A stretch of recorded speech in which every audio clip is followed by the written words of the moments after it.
All right, we are starting to record now. All right, so be watching for the homework that is due before class on Thursday. We'll review on Thursday. You'll get 2 practice finals over the weekend, and then send me your not available times Wednesday, Thursday, Friday of next week, so we can schedule a review session, and then your final is on the 11th. All right, we'll get into our last topic, which is from Chapter 8. Chapter 8 talks about RTL design.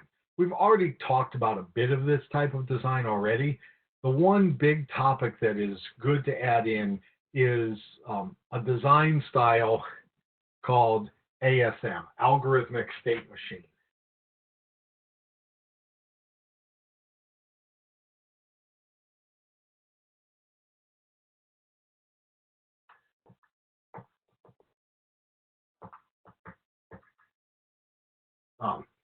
You can also use this in asynchronous design, so I've seen it also called asynchronous state machines, because you can have states and they don't necessarily have to be timed to a clock, although they often are.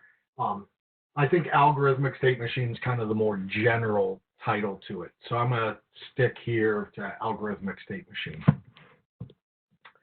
The idea behind an algorithmic state machine is basically what we used to call flowcharts. So flowcharts basically are made up of a series of states and then decisions you can make and actions you can do as a result of them that then lead to the next state. So the basic elements inside them is we have these square blocks, which are the state blocks. Usually the state name goes here on kind of the upper left-hand side. And then inside anything that automatically happens.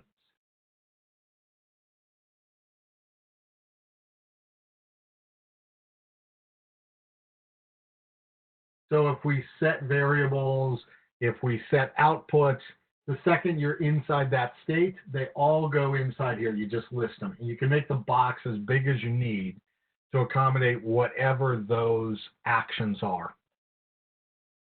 If there's a huge number of them, it might be good to just kind of list, a particular, some type of configuration, and then somewhere else have, all these outputs are part of this configuration. But, that's just kind of time-saving shorthands.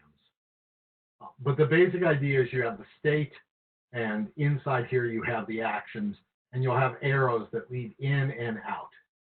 Okay? By default, as soon as this state has completed, which in our case will be as soon as the clock cycle comes, it will be out of this state. It'll be to whatever the next state is in our action. Now, so this is one set of things. These are called state blocks. There are also decision blocks.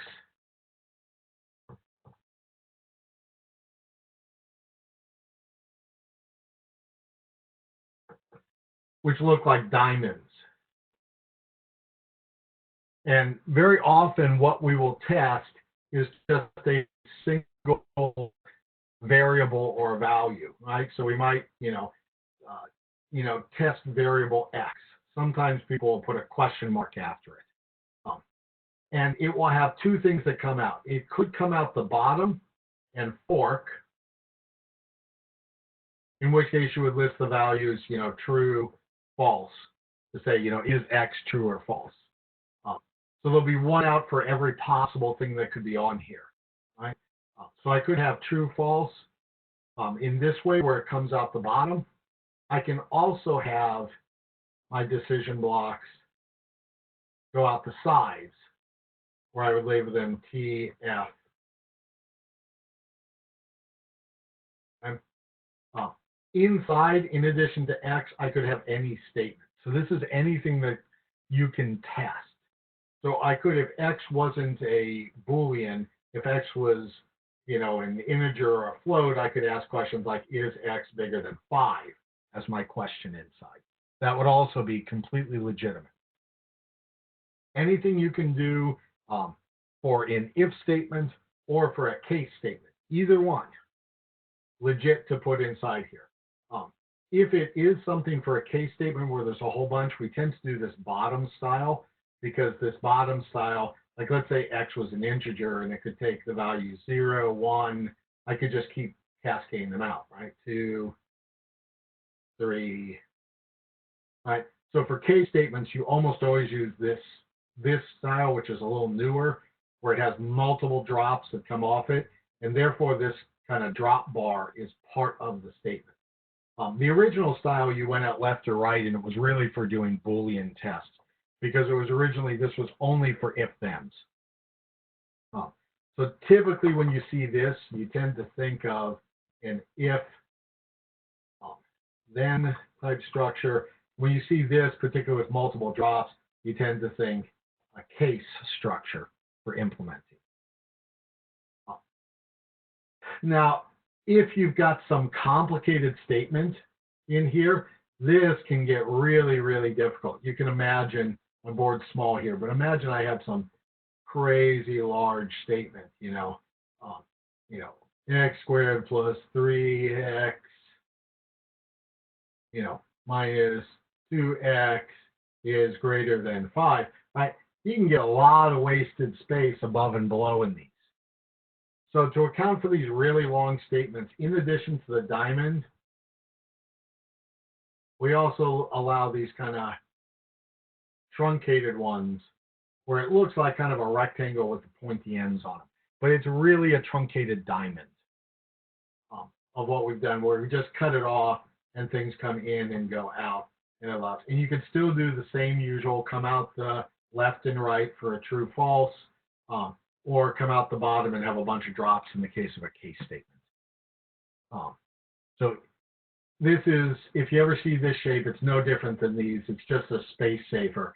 When you had really small variables, you didn't need to worry about it. But when you get either large variable names or more complicated expressions, I'll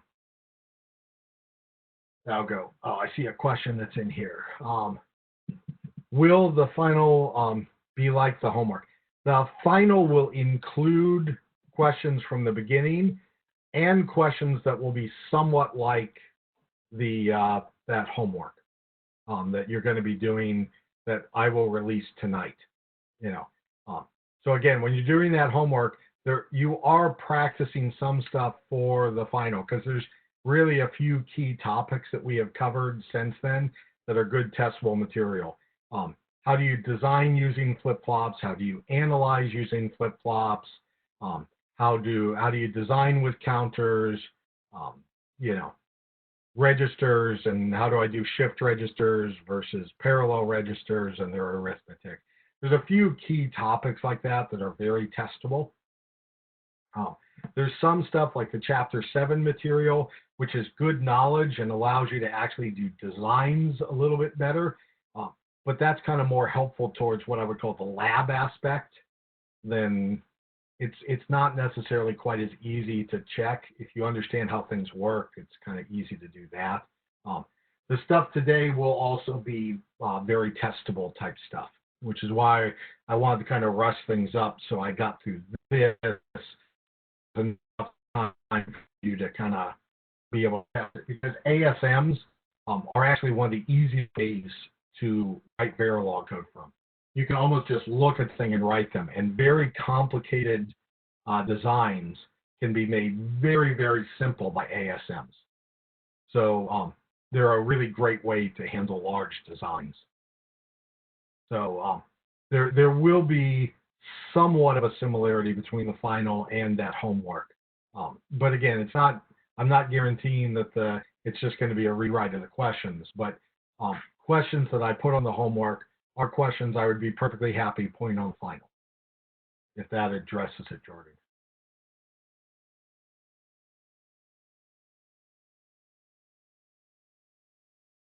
Awesome. All right. Do we feel good so far with the first two types of blocks? State blocks that do things, and decision blocks which let me test them and branch.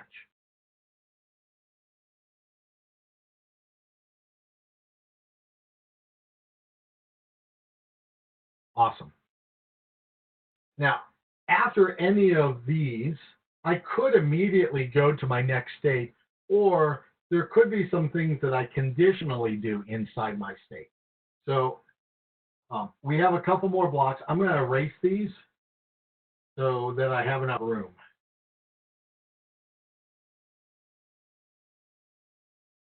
So we also have conditional blocks, which kind of look, I always call them lozenges. I don't know what other people call them. They kind of look like there's really large pills you sometimes have to take from the doctor, rounded on the ends, but it's a rectangle, but they're completely rounded on the end. These are conditional blocks.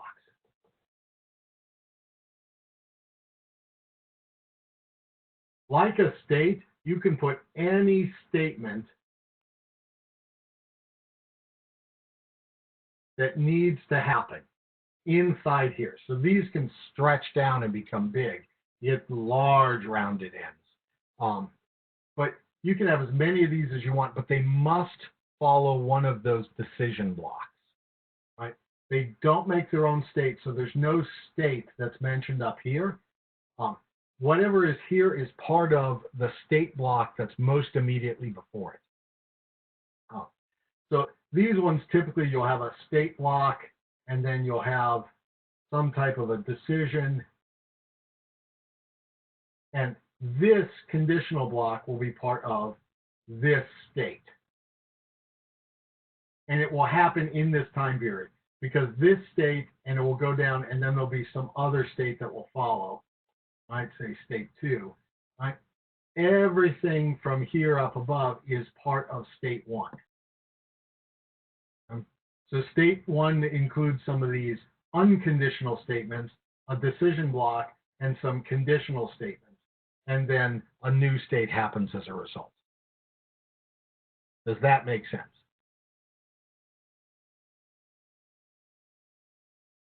So for a basic one, this is all you need. I think this is all the book talks about. There really is one more, which are these circles.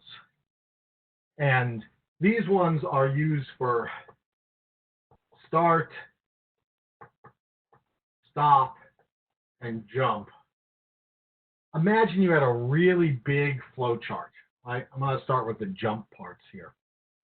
If I had a gigantic,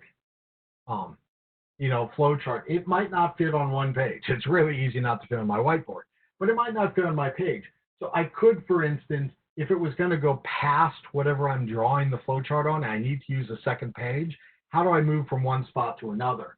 Well, maybe on this S2 over here, I might need it to go, this state is done. It's real simple. There's no condition to it. It just automatically goes, to some whatever, location 5 or something. And then somewhere else, I would have a location 5, and it would pick up. So this is just basically doing a jump from one spot to another.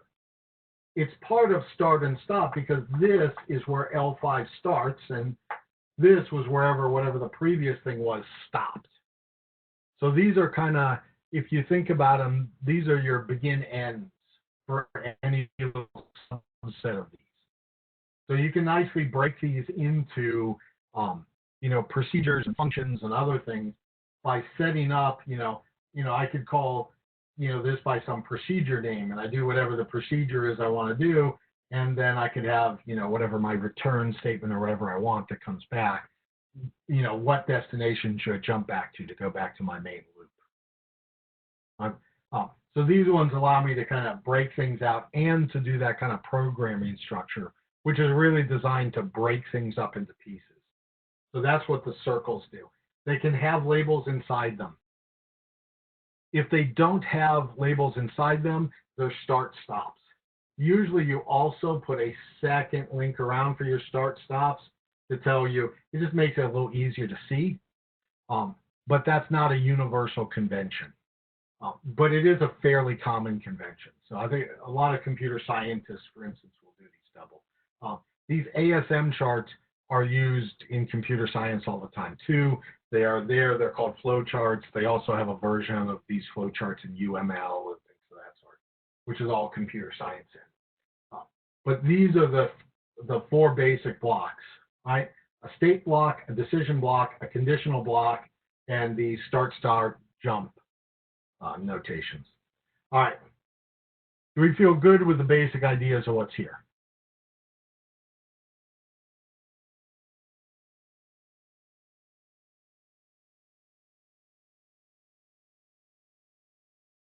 Okay, I'm seeing some yeses come in.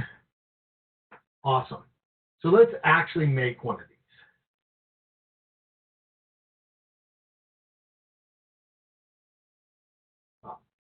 So let's take a fairly simple little example that we might want to do. Let's say, for instance, I wanted to have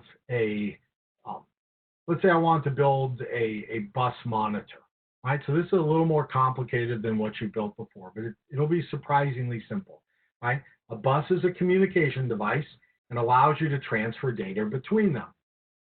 Let's say that, I am going to be building some device that's going to hang off of a bus. It's not the computer, so it's not the bus master. It's just one of the devices that hangs on the bus. So it needs to look and see, is anybody talking to me? It needs to monitor the bus and say, is something coming to me? And then if it is, it needs to act accordingly. So we're going to have a bus monitor. And that bus monitor needs to do some things. So the bus, maybe we'll call it bus as its variable name.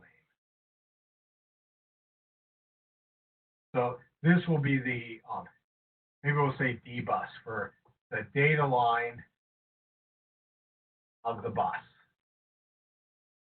All right.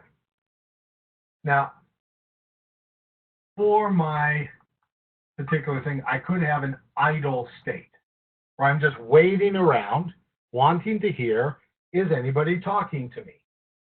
All right. So what do I do in this idle state? Well, I'm not going to do anything by default. What I want to do is actually check to see, right, if the data on the bus is actual real data, right? So normally the bus will be Z's if there's nothing there. There's no assertion. But if there's a 0 or a 1, it goes high or low, then I know, hey, some new data is coming in. Very often, to make it easy, there's a convention that you have to start your thing with either a 0 or a 1 or some combinations of 0 or 1 to tell everybody, hey, wake up. So I could, for instance, check to see if, let's say my convention was that, if data bus gets a 1, then somebody's telling somebody to do something. So I've got a 1 in all other cases. So we use an asterisk to mean anything else. If data bus is equal to 1, you're going to come through. In all other cases, nobody's trying to get me. So my next state's going to return right back to idle. And you're just going to keep waiting until you see a 1 appear on this bus after it's all done. If it was a 1, then I'm going to go to my next piece of information. And usually after it gives that initial kind of, here's a signal to you, it'll give you information about who it is, right? Who it's looking for. So the next state is kind of our address check. So I might call that state address. And I could see whether data bus, right, is equal to whatever my address is, which maybe I store it in ADD, right? So meaning ADD is some constant, which is my local address. And if the data bus ends up giving me my address, then I go, yay, great, right? So actually, I shouldn't do that here. I should actually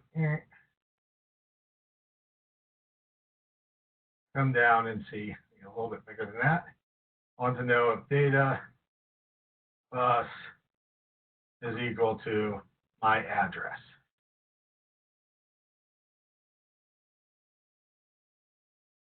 So again, a decision block.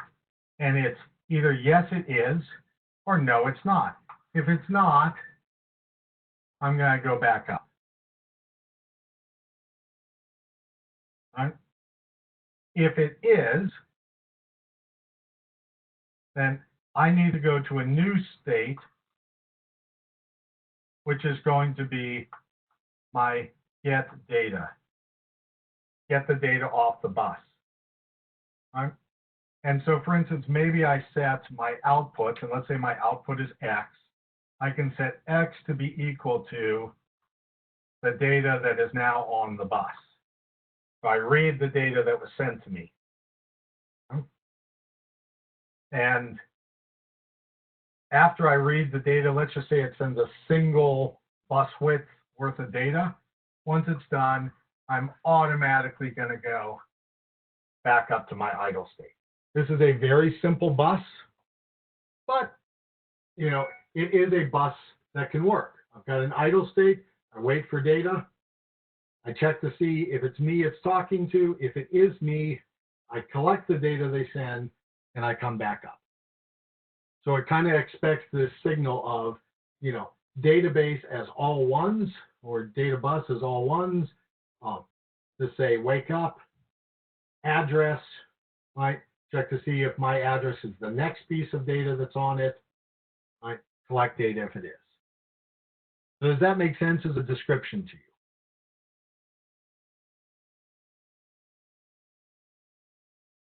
So somebody could easily tell me that piece of thing, right? There's kind of three states to it: a wait state, a check your address, get your data, return to wait state.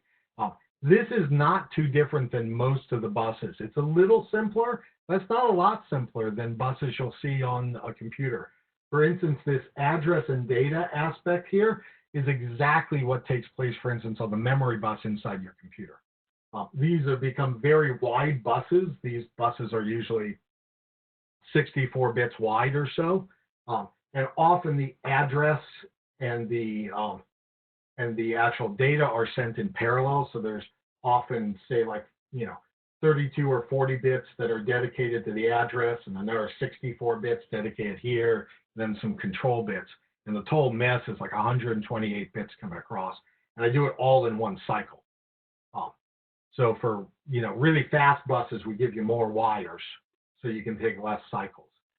For slower buses, like you know, a USB or an I2C or things of that sort, we tend to do this: send the address, send the data on the same data line, because their speed is not as important, right?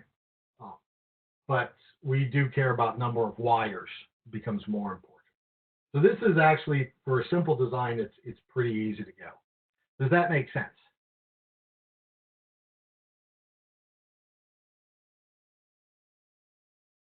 Awesome.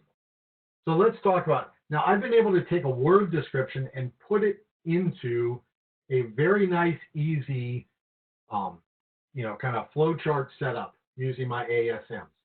Now the question is, can I turn this into very nice and easily some code? I'm going to do one simplification here. I'm just going to take this and go here. Just meaning it goes to here, which goes to there, which goes to there. It just gives me a little more room on my cramped white. If I was thinking of them all on the other side, because that would have saved me even more room. But I'm going to kind of put my code over here. Now, I've got three different states. So I look at this and I go, three different states. Now I can pick what matters to me for my addressing style. You have to do everything we've done before, because converting from this is exactly equivalent to all the other things we've built. Right? So the state diagrams, the logic diagrams, the state tables, all the rest of that, ASMs are also equivalent to them. So we just have to convert from this to those. We look at this and we go, okay, what are my inputs? Well, my input is, for instance, data bus. That's coming from the outside world. I'm going to create a module, which is my bus reader. And it's got input And I'm going to say that I have 8 bits here. That means 7 down to 0 of D bus. So I've got, you know, basically 8 bits on this data bus that I can read in. And my output is going to be X. X is the data that I'm sending to the rest of my local device. My whole job here is just to do the bus read. So my output is also 7 down to 0, and it's my X, the data that I read. So I can look at this and I can see, you know, things that I'm sending out and things that I'm reading and using internally to determine what their function is inside my module. So that's step 1. I kind of determine my inputs and my outputs. Now I can look and say, what are the internal variables that I need?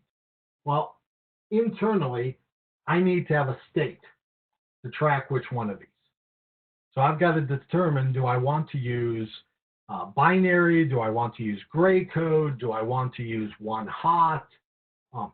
Let's say I want something very small, but I do worry about errors on flipping. So if I'm concerned at keeping things as small as possible, and I am worried about error stuff, I might decide to pick gray code as my transition. So that means my state, oops, I need to say what it is. It's a reg 1 to 0, because I need 2 bits for gray code to have 3 different things of state and next state.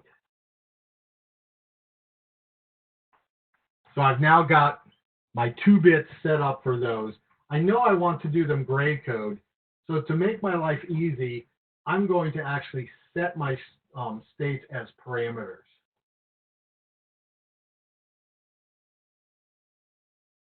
By convention, parameters should be all capitals. So again, convention doesn't mean it's required. Convention means that's what everybody's going to expect. And if you follow that, your code is readable and self-documenting. Right? So by putting it in all caps, I'm telling people it's some type of a constant, which is usually set by parameters. So I say parameter idle, and this one I'm going to set to be equal to 2 bits binary 0, 0. That'll be my idle state. And then I'll have parameter address.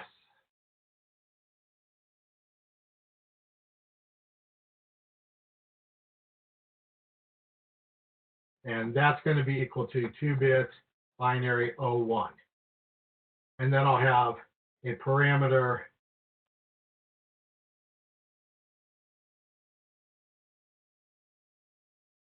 get underscore data, which get data will be 2 bits binary 1, 1 to follow the gray code standard. Okay? And this way I won't have anybody flipping in any kind of odd order. Okay? Now, if I'm being really, really careful, I might make a state in between this one and this one that'll just take one extra cycle, because you're not really going to, immediately after this data, there has to be at least one cycle of nothing to separate the next data bit that's coming in. So I might make a parameter wait state, which would be 1, 0. I'm not going to worry about that here. I just kind of mentioned that if I wanted to make this even nicer. But right now I've got my state set up, and now I can just use these names. I don't need to worry about what I picked or what the convention was. The parameters are now going to enforce it. I just need to remember these names. Now, sometimes when people pick these, they'll put on the opposite corner the binary pattern that reads them. So if you ever see a binary pattern written out there, if it's written over here, it is the name. If it's over here, it's the particular one they chose for it. So address is 01. Address is 01. Sometimes you'll see it, sometimes they won't, right? Does it make a difference between parameter and local parameter? So yes, there is a difference between parameter and local parameter. I wasn't really emphasizing the difference. Local param is specifically for internal. Param technically exists in a bigger sense that's outside. The real difference between them is a parameter can technically be set before you enter the module. So let's say I pick these as parameters here, and I go on and I build mine, and later down the line, somebody determines, oh man, his choice of parameters, while it made sense to him, is a really bad choice given this other piece of information he had no name of. They don't want to modify my file, but they want to be able to change my choice of values. Prior to entering the module, you can actually, for parameters, you can override parameters that are declared inside. So Verilog gives you a methodology. I don't want you to worry about it now. It's something we deal with in advanced digital logic, but it does allow you to override parameter values. Local parameters, you don't. So local params are completely internal, so they're theoretically protected from somebody ever making those changes. So I would pick a local param if I don't want them to be able to override it. I would pick a param if I wanted them to be able to override my choice, because I just kind of picked it for my own usage, what made sense, and they might say, no, no, no, I don't like that usage, I want to overrule it. So that's really the difference between param and local param, is whether somebody external can change it. So I'm leaving it open for people outside to change it, because I'm saying this is not the end of the world to me, as long as you do it consistently. And modifying here, it'll consistently change it all the way through. Awesome. Okay, do we feel good through this? Okay, if that feels good, the only other one here is this address, which again, I'm going to set a parameter. And I call this one address, which is equal to the default address that I'm going to get named on the bus, which I'm going to say is 001. Now, I haven't put any binary on here. By putting 001, it's actually no difference than writing 1. But what I've suggested to you by this kind of a numbering system on here is that I'm allowing it to be, you know, this is in decimal, that I'm saying there could be up to 1,000 devices on here, maximum. And by default, I'm going to ask for location 1 if I can have it. Again, I make it a parameter because at that runtime, somebody might overrule me. They might have put some other things on the bus, and they might want to say, yeah, you want to be 1, but you're actually number 5. So they would allow me to then, you know, I've picked a default and I'm letting them change them. I could also do this same type of a thing in here as a parameter that's passed to me as a bus name. I set this as the default. I did it there just really because it kind of fits in with the rest of the scheme. It allows you to modify, but that would have been an equally valid choice to do a parameters there. Right. So now I've got one's add. I've taken care of it with a default value. I've got each of my state values set in here, and I've handled my inputs and my outputs. So now all I have to do is create the necessary register file and then do the next state logic from it. So far, so good.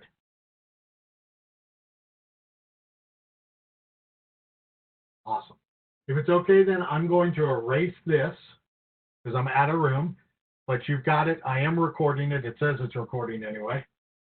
This would be a good time if you want to take a picture of the screen too, so you have it for your reference, because it'll be like a day till this shows up. Sorry, that's just how slow it is. I will check tonight when I upload the homework assignment, homework quote unquote test.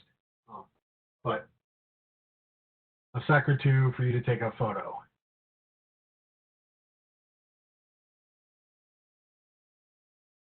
Okay, I'm presuming you could have taken a photo in this time. If not, put in the chat window and maybe somebody who has is willing to share one. Or you can just wait till the thing appears. So assume all of this is here.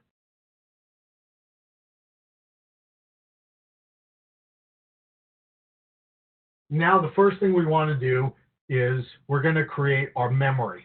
Now you could integrate the memory and everything else, but I tend to like to stick with the thing where I've got my memory and it goes to my next state logic that feeds back into memory and inputs and any out logic I need and the outputs. So I tend to like to stick to this pattern because it's a very, it's a safe pattern. So I'm going to build the memory first. And all I need for memory is to hold which of the address that's in here. So that's going to be, this one is a flip-flop. So I need always at, and I didn't put this in, but I should have, pos edge of the clock. Right now I just have clock. I'm not doing reset. I could, if I wanted, I could also have neg edge of reset.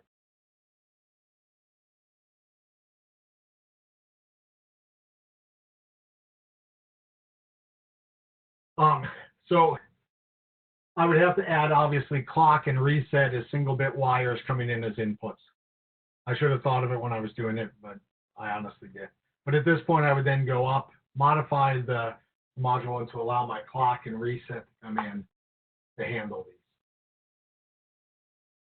If you're doing system verilog, I have noticed a few people have done it. You would have always underscore FF for flip-flop, which specifies, yes, I really do want memory in this case. It will be inferred from the pos edge clock for a regular verilog. Since I have a reset, I'm doing neg edge, I would then check to see if not reset. So if not reset, make sure there's a space. Input in parentheses to be very careful. Then I would say, whatever I called my state, I think I just called it state.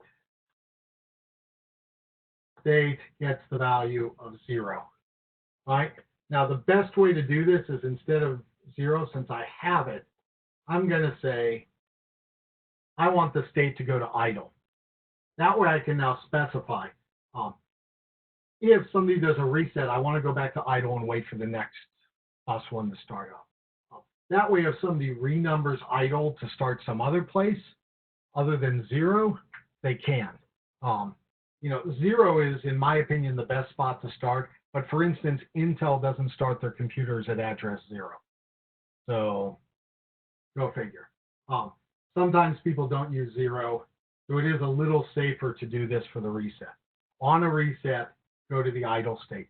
That way also when the computer starts up, you can send that reset pulse through and you know it's now in the idle wait state.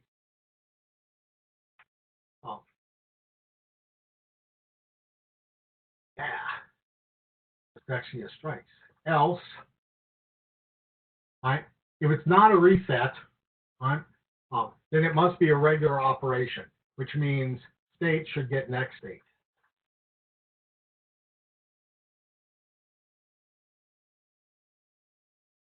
And that is everything I need for my memory.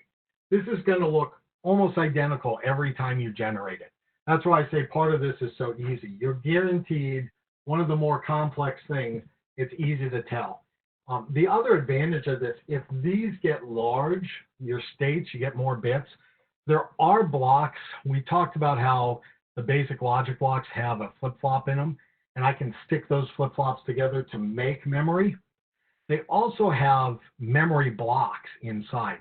So if I have larger pieces of memory, if you follow a very standard memory template every time you access memory, it can allow it to know what type of resource to pick. And it would say, oh, this is only a memory action. I can pick one of these memory blocks instead of picking a logic block. So depending on what resources it has available, following a convention like this just makes it easier for the system to infer what type of thing you're trying to build. So it'll pick the resources better automatically. That just gives you a better design. All right, we feel good with that?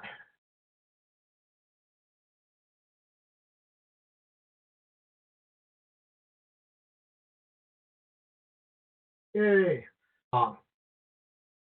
Let me do, in this case, my output logic. I'll just make a comment. There's no real output logic that I'm having to deal with. My output's going to be set here, and it's just, output is just getting a value. I'm never looking at it. I don't check the data. So I don't need to do anything funny for this. So I don't need any output logic. If I'm going to be checking it, you know, I might make another internal variable, you know, double X or something that I could check to, and my output logic would be like assign X equals double X. Remember, if you've got output logic, you really should never read it, i.e. it should never be on the right-hand side of an expression. It should only be on the left-hand side. And it should never be in a, I should not ever have a case, everything inside here, both left and right in a decision block, are reads. So I should only have writes. So it should only be on the left-hand side for an output of either a state or a conditional block. It should never be on the right of a state or conditional, and it should never be on either side of a decision. In this case, it's only on the left, so I'm good. So I don't need to do anything special here. So the only thing left is this next state logic. I'm going to erase this because it's going to take the whole space for my next state logic. So I'll give you a sec here to take a photo of this. I guess since you're taking a photo, maybe I should put a note. Add input block and reset to the module, since I added them here. Give you a sec for pictures.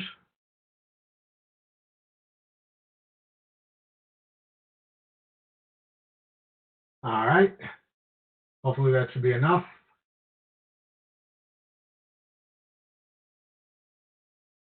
Now we're going to do the last one, the next state logic. I don't need that picture down there either. All right. So this one is going to be my next state logic. It is combinational. So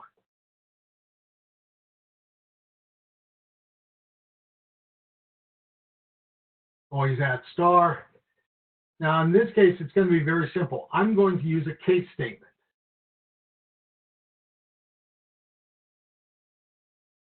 Case my state, and then I can say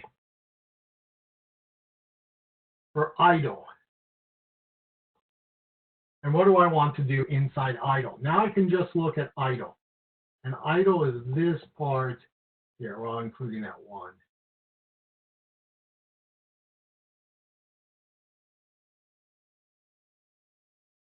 I can see I don't set it here. The only thing that's happening in idle is this check. So I can then say, okay, inside idle, all I'm doing is if dbus is equal to 1. If dbus is equal to 1, then my next state is equal to address.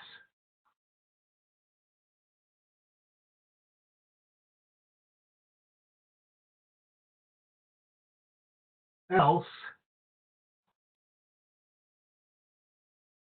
my next state is still idle.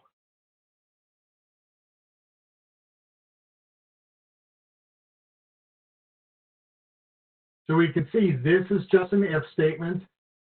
So I replace it with an if. Whatever's inside is the thing I have to check. I say, am I going to this one? In which case, my next state is address, or am I doing everything else? Which means it just loops back around. So I could turn this picture into code in an instant. Idle, boom, do that if statement. If I had any automatically occurring statements, I would just have a begin and an end, and I do it before the if. So you literally can just begin, write everything here, and then put the if statement, and then end at the end of it. In this case, I only had one statement because I only had that. Does that make sense?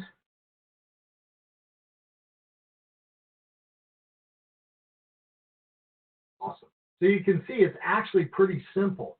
Everything here, I just took this block and moved it over. I'm going to pick another color here. All right. My next state is address.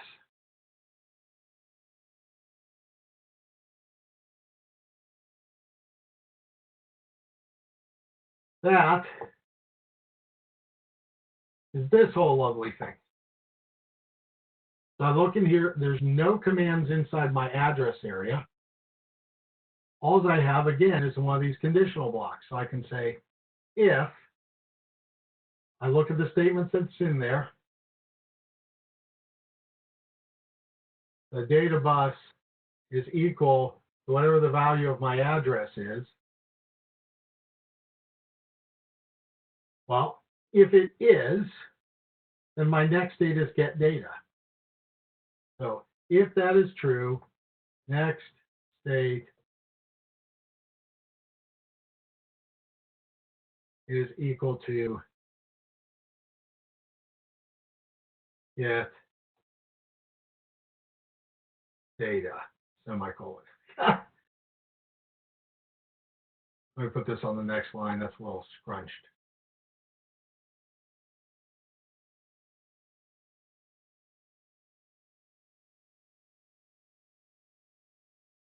All right. So again, all I did, I take the address, colon, and then I only have one statement. I take whatever's here, that goes inside what the if statement is checking. And if that's true, I give it state. If it's not true, else, that's the other line coming out. The next state is idle.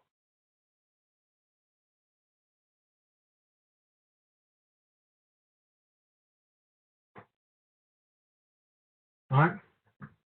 And again, I use my names all the way through. Now, if you noticed when I was doing the flip-flop, I was using my non-blocking assignments. Inside my combinational one, I'm using blockings.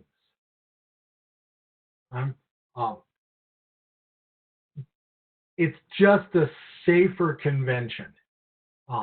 There is a couple cases that you can run into problems if you don't follow this convention.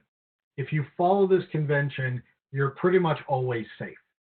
So this is designed to be a very safe convention. So just think, if it's a flip-flop, use non-blocking. If it's combinational, use blocking.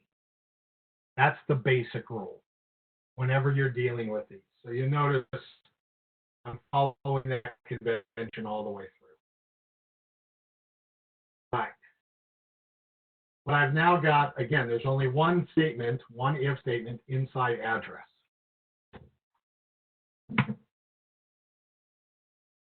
I grabbed the purple again. Let's see. All right, green. I've got one final one to do, which is get data, which is right here. There is no conditional clause on this one. There's just, an unconditional. So I can say, hey, if I'm in get data,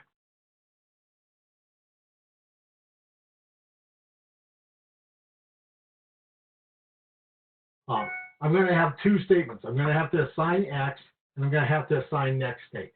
So I need to begin, and I need to say my output X is equal to whatever's on data bus, and my next state is equal to idle.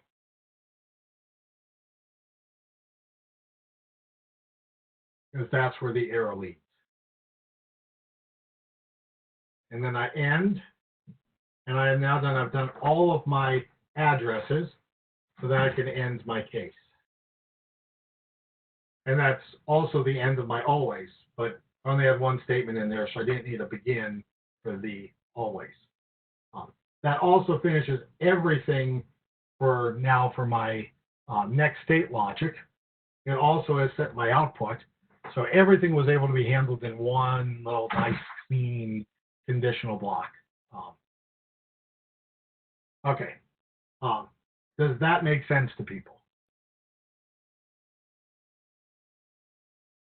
So if you notice, algorithmic state machines are an extremely nice way to do design, right? They allow me to have, take a very complex thing. Like if I had told you, hey, look, design a bus reader inside of digital logic at the start of today, you probably would have been like, no way on earth can I do that. Well, it turned out to be a fairly simple thing. I could write it up here, condensing the ideas of them, and then it's really simple to turn it into these case statements. Whenever you do it, you will always want to do these as case statements. It's just, they're so much easier. And then for each one of these, you just kind of break the sections up according to what are the states, and you describe what the states are for each one. Then you're in one and only one state, so it just walks through. So it's a really nice way to be able to implement all of these. You can do a very similar thing with the state diagrams, the bubbles we've drawn. It's just, they don't necessarily have all the data written in because the bubbles are small. You don't necessarily have all the statements written out.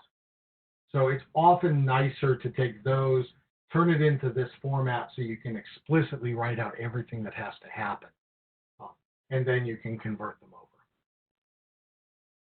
All right. Do we feel good with this?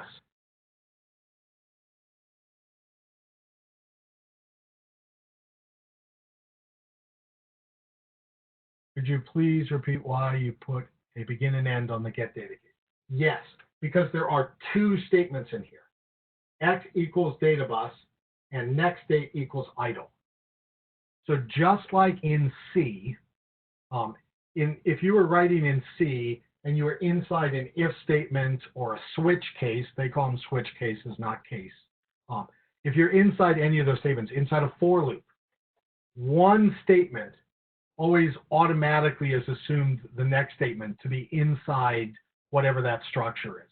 If you've got more than one, it assumes that it's not the case, right? So it would assume this was inside get data and this is something else, and it's going to get confused. So it may seem obvious to you that it should know that's in there, but it won't. That's the convention inside, and Verilog copies C. So that's why I always refer you back to C so that you start thinking Verilog is much like C, because that's really the idea behind it. So this one has two statements. However, this one has an if statement. And the if statement includes one statement in each clause. So if and else is one thing, and they each get one statement inside there. So if the if clause gets this, and this clause gets this. So this, as big as it is technically one statement. On the idle, I've got an if, and this is single one is in it's the if then. The else also gets one statement. So again, this is one statement. Since I've got two statements, assign the value of x, assign the value of next state. Those are two statements. I need a begin end, which is like open and close curly brackets. All right. I see that made sense. Are we all good? So let me ask you, this technically is correct. Is there anything you would add to this to make it better? I ask that because there is something better you could add to this. This is technically correct, but you'll get some warnings.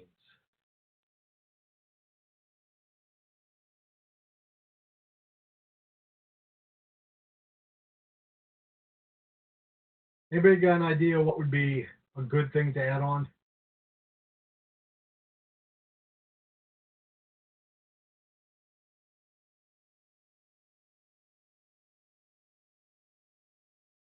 Default, exactly. Awesome. Right?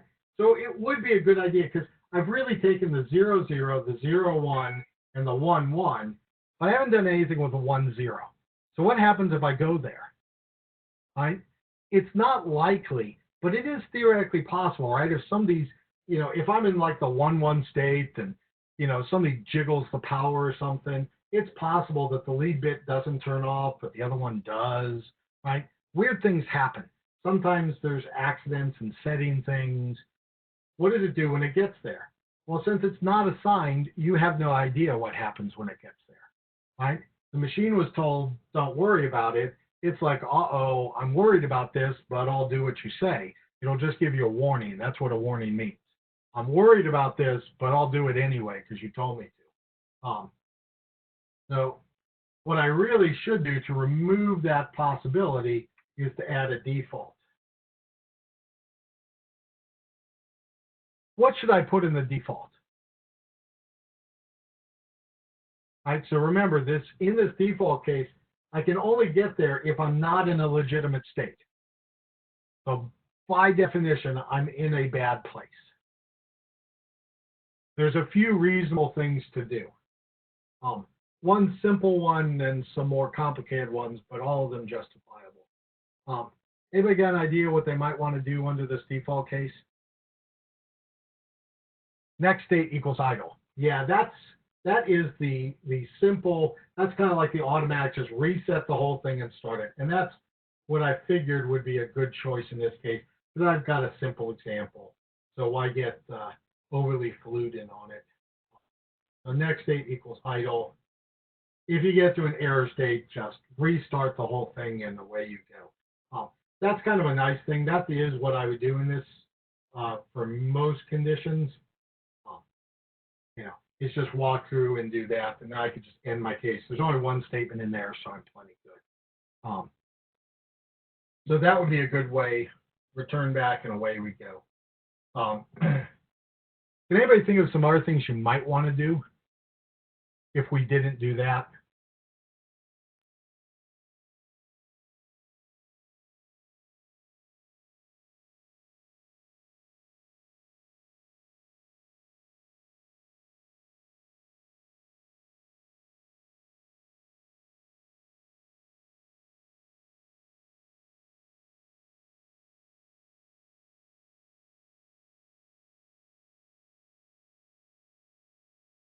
One thing I might want to do is to go into an, I could do a reset equals 1. That is another good way to do it. The reset usually comes out, but I could send a request to the master saying, I've had an error, can you send me a reset? Okay? And that actually allows the master to determine what it wants to do under those cases. Or I could request immediately on a local thing a reset, although it's usually better to make a request of the top one. Hey, look, I'd like to have a reset. You usually do that if there's a lot of noise error on the bus. And you might want to do that just to let the bus master know there's a lot of noise. If there's a lot of noise, you might want to alter things to go to a slower speed. You don't have to go to any fancy configuration. If you slow the speed down on the system, it slows the clock down. Longer pulses that are sent out tend to be more noise resilient. So you're more likely to get a good signal at that point. So if you've got a clock bus, which a lot of these are, slowing it down allows it to travel a little further and be a little more noise resilient. So that is another possibility you could do. So sending that request to the master, hey, I need a reset because of noisy reads, would actually let the master do something, slow the transmitted bus clock to all of you, which from our perspective, your master computer is running on a main clock, but it's got, when it makes the sub clock for the rest of the systems going out, it just does a counter, so it gives a slower clock out. It would just increase the size that it counts on. So it gets a good one. So that asking reset equals 1 would be another good one to go on. Other options I could do an internal check, right? So I might inside here, before I go back to next state idle, I might have what's called a built-in self-test. Built-in self-test, BIST for short, right? But a built-in self-test, I might go, uh-oh, I ended up in a weird state. Could there be something wrong with my hardware? I should check this for you before going back to my idle state. So I might run the built-in self-test to just see, because there could be something that could be fixable. Right? And I would run the built-in self-test and then go back to idle. That would kind of be a nicer version. So I might want to do some amount of testing or checking if I end up at these kind of weird states. All right, is that good?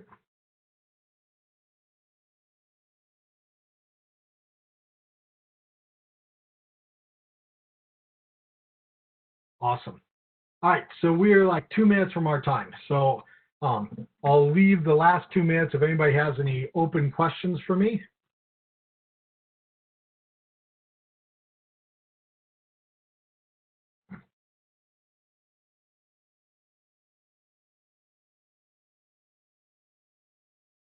All right, well, not seeing any questions then, we'll call ourselves done a minute and a half early, or a minute and 15 minutes early, it looks like on the recorder. So have a good day. Watch tonight for those homeworks. Try to treat it like a test. It'll be, oh, can I do a quick recap for the homework? Yeah, that's actually what I'm doing right now. So watch for that homework. Treat it kind of like a test. So, you know, give yourself 2 hours to do it in. This will only be for the stuff since the midterm. So it'll be a little more heavy on it than the final would actually be. But try to do it within 2 hours. If you do need a little more time, just give me a note, you know, so you can tell me, hey, look, this actually took me 3 hours or whatever. You know, for anybody who has an accommodation, whether it's 50% or 2 times more, automatically just give yourself the accommodation. You're in charge of the time. But again, note to me, if you have to go past it, it's like if you've got a 50% time extra, you've got 3 hours. If you go past 3 hours, tell me how much past your time it was. Same thing for double time. It would be 4 hours. Anything past 4 hours, let me know. All right. So whatever your time is, including any accommodations, you know, try to take it in that time. I will not mark you off if you go beyond time. I want to know that timing because I'm going to use it to help me calibrate my timing for your actual final. That lets me kind of know, so I know about how long it takes most people to solve problems. So that'll help me to do a better job of timing things to have problems correct for you. So there's no disadvantage on this one for doing it otherwise. I would like you to try to do it just with books and note cards. So you're welcome to use both, but try not to consult one another if possible when going through this. You know, again, that just gives you more of a test-like simulation that's in there. And I'm going to have something that's, you know, a little checkbox. I only use books and cards, right? That's going to it should be fairly straightforward. You know, I'll give you an out. If you had to use other stuff, I'll let you sign saying, you know, I needed to ask some help. You can ask me help for free. I will try to get some, you know, be available at various times throughout, and I'll post under the discussion section. So I'll open up a discussion section that has Q&A for this, and I'll try to watch it during the day.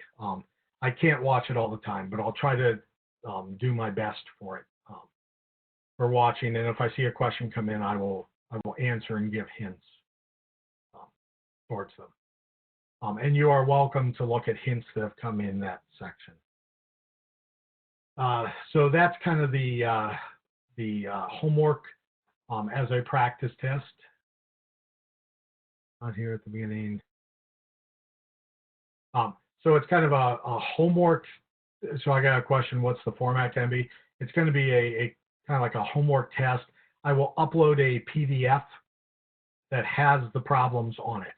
You are going to do them on a separate sheet of paper, and then you are going to, whether you scan it or take a clean, readable photograph, I don't care what, similar to what I did on your midterms, let you see them.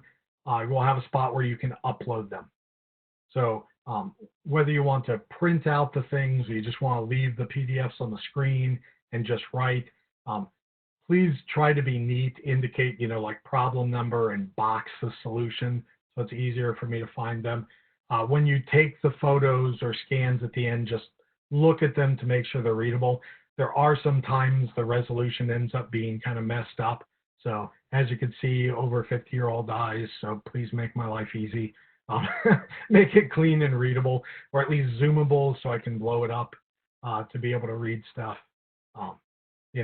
You've got time and space to do what you need on those. And you'll upload those pictures. They have to be uploaded before next class. So next class, Thursday, if you could have it done by noon, what I plan to do for next class Thursday is to just walk through the homework assignment that you just did. So we'll go through and we'll do everything. You will then have complete set of solutions with explanation. If you need to go back and write your own explanations on top of it, don't just regurgitate what I did, but process it and write your take on what I said. Right? That's what I really care about on any of the homework corrections is your understanding. I actually like it written in your style. That means I know you've kind of learned it. So you will be allowed to do the makeups on that, but you must have submitted things by noon. If you haven't submitted them by noon, then I'm not going to take the corrections because then you could have just copied them. So I will not be happy if you hand things in by the time class starts. So that'll be that. Then over the weekend, I'm going to upload practice exams with solutions for the final. And I need all of you to send me when you are not available next week, Wednesday, Thursday, Friday, so I can find the times when everybody is available. And it's much easier if you send me when you're not available, because when people say when they are available, they tend to list less times. So I need to know a specific times you're not available. Right? That is kind of the minimum set. I'll try to find a time period when everybody's free for at least 2 hours, and we'll do a Q&A session where I'll just sit around and answer questions. And then your test is May 11th. I think everybody said it was 9 o'clock, but it's whatever it says in the regular scheduled time. And I will release it at that point, and then 2 hours later or your accommodation time later, I will have you send it back to me. So, I'll release them all at that time, and then I get a timestamp when you submit. And I can see as long as your timestamp is within the time period allotted to you. So if you have no accommodation, it's 2 hours. If you have 50% time, if your timestamp is within 3 hours, then I'll take it. If your accommodation is double time, you've got 4 hours, right? I'll take whatever your accommodation time is. If you go past that time to upload, start deducting points.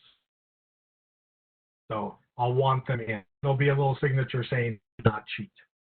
But I would love to be able to trust you, so I'm just going to have you, put your honesty on the line there. All right. Any questions on that?